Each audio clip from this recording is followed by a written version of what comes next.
Jay slammed his laptop shut, frustration boiling in his chest. Another rejection email. Another missed opportunity. He had been sending out job applications for months, and yet no one seemed to recognize his hard work. He had the qualifications. He had the experience. So why did life keep shutting doors in his face? He grabbed his jacket and stormed out of his tiny apartment, needing air. His feet carried him down familiar streets, past bustling shops and restaurants, until he reached a small garage on the corner of Maple Street. The scent of oil and metal filled the air. Inside, a man in his 60s was hunched over an old motorcycle, a grease-stained rag in hand. "Jace," the man greeted without looking up. "You're stomping like you lost a fortune." What happened? Mr. Carter had been Jace's mentor since he was a teenager. A retired entrepreneur, the old man had built his own repair business from scratch, turning it into a well-known company before selling it years ago.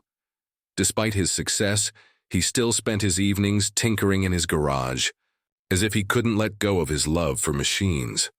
Jace ran a frustrated hand through his hair. Another rejection.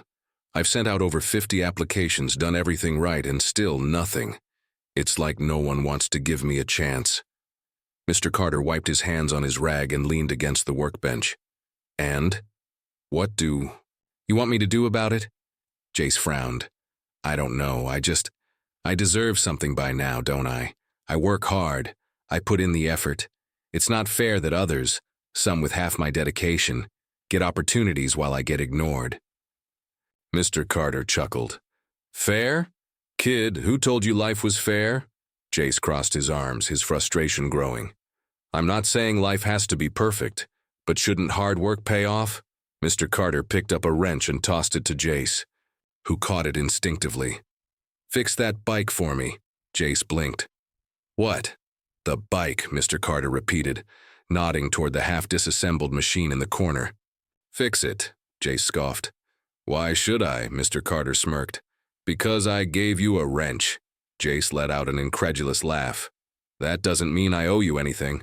Mr. Carter's smirk deepened. "Exactly." Silence filled the garage as the words sank in. Jace stared at the wrench in his hand, then back at Mr. Carter, who crossed his arms. "The world doesn't owe you anything, kid," the old man said.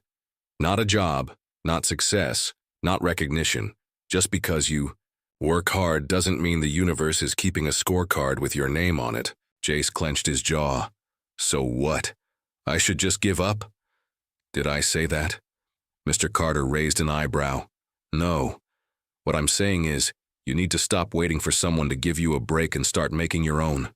You're out here, thinking people are supposed to hand you opportunities because you worked hard. That's not how it works. The world rewards those who refuse to quit, not those who sit around feeling entitled to success." Jace opened his mouth to argue, but no words came out. He hated to admit it, but Mr. Carter was right. The old man continued. "You know how I built my business? I knocked on doors, got rejected more times than I can count, but instead of whining about it, I figured out why. I improved, I adapted, I built something so valuable that people couldn't ignore me. And guess what? No one handed me a thing. I earned it." Jace swallowed hard. He had been so focused on what he thought he deserved that he never stopped to consider what he could create for himself. Mr. Carter clapped a hand on his shoulder. "So what are you gonna do? Keep waiting for someone to feel sorry for you? Or are you gonna get out there and make sure they can't overlook you?" Jace exhaled slowly. Something inside him shifted. He realized he had two choices. Continue, resenting the world for not rewarding him, or take control of his own fate. That night, Jace didn't go home and sulk. Instead, he opened his laptop and started reevaluating everything. His approach, his skills, his strategy.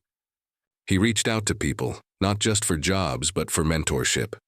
He stopped looking for shortcuts and started learning what sets successful people apart. Months later, he landed an opportunity, not through a job listing, but through a connection he built by putting himself out there. And once he got in the door, he made sure his work spoke louder than his complaints ever did. Years later, when Jace became the owner of his own company, he looked back on that night in the garage and smiled.